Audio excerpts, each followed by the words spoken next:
अगर आपने एल, सी और आर तीनों को सीरीज में जोड़ रखा है किसी ऑल्टरनेटिंग सोर्स से, तो यहां पे रेजोनेंस का क्या फंडा होता है, क्या रेजोनेंस होता है, क्या लेना देना होता है इस चीज का। देखो, रेजोनेंस का मतलब क्या होता है, इलेक्ट्रिकल रेजोनेंस का मतलब होता है वो फिनोमिना जिसपे फॉर विच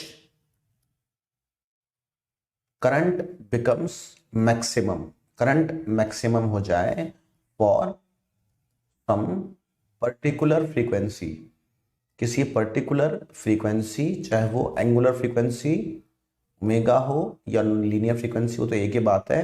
किसी पर्टिकुलर फ्रीक्वेंसी के लिए अगर करंट मैक्सिमम हो जाता है तो हम उस को बोलते हैं, इस फिनोमिनन को हम बोलते हैं इलेक्ट्रिकल रेजोनेंस।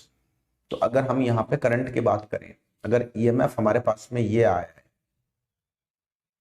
तो करंट की जो वैल्यू आएगी वो कुछ वैसे इस तरह से आएगी कि I naught sine omega t plus या माइनस फाइव। अब यहाँ पे करंट को मैक्सिमम करना है तो हमें फोकस करना है आई नॉट पे। आई नॉट की वैल्यू होगी ई नॉट अपॉन जेड। जेड यहाँ पे इम्पिडेंस होता है, जेड का जो नाम होता है वो इम्पिडेंस होता है। तो अगर आपको करंट को मैक्सिमम करना है तो आपको जेड को क्या करना होगा, मिनिमम। अब जो जेड का फॉर्मूला होता है वो होता है under root of R square plus XL minus XC इसका होल स्क्वायर।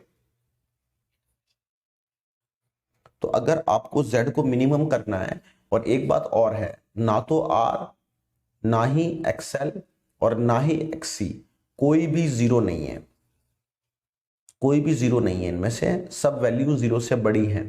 तो अब हम यहाँ पे क्या करें कि z की वैल्यू को मिनिमम कर सकें, तो इसमें केवल एक ही मैथ्स लग सकती है, एक ही गणित लग सकती है, एक ही केस हो सकता है जहां से z की वैल्यू को मिनिमम करा जा सकता है।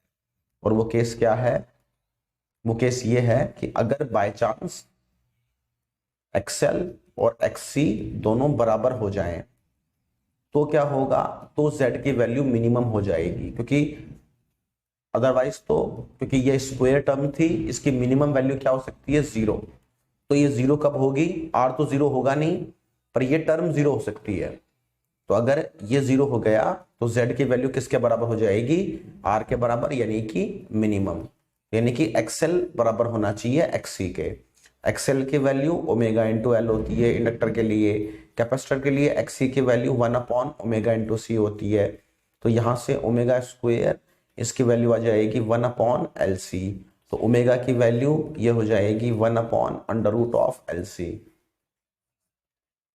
तो इस फ्रीक्वेंसी को हम बोलते हैं रेजोनेंस फ्रीक्वेंसी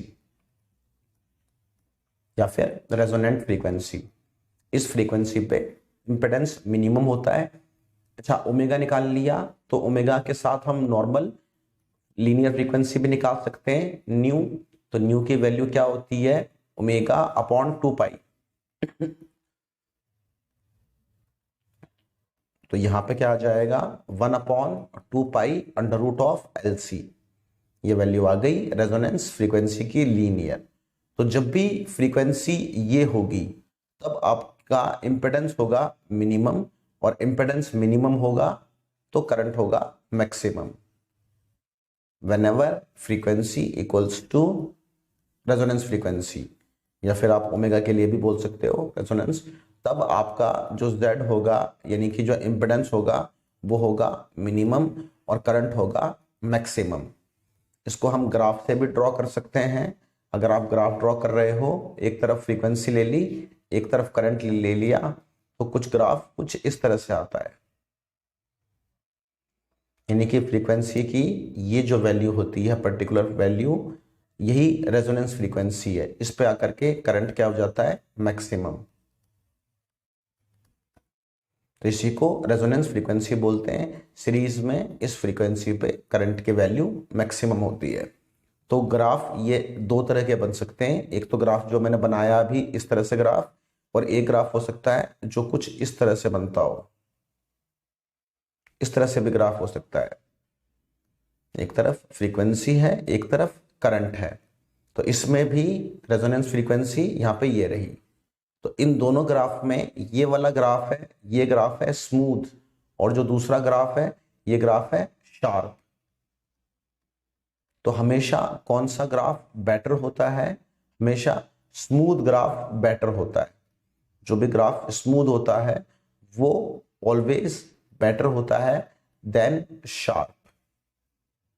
बट उस चीज के लिए आपको बैंडविड्थ को समझना होगा, वो किसी अलग टॉपिक में बात करेंगे उसकी, बैंडविड्थ क्या होती है।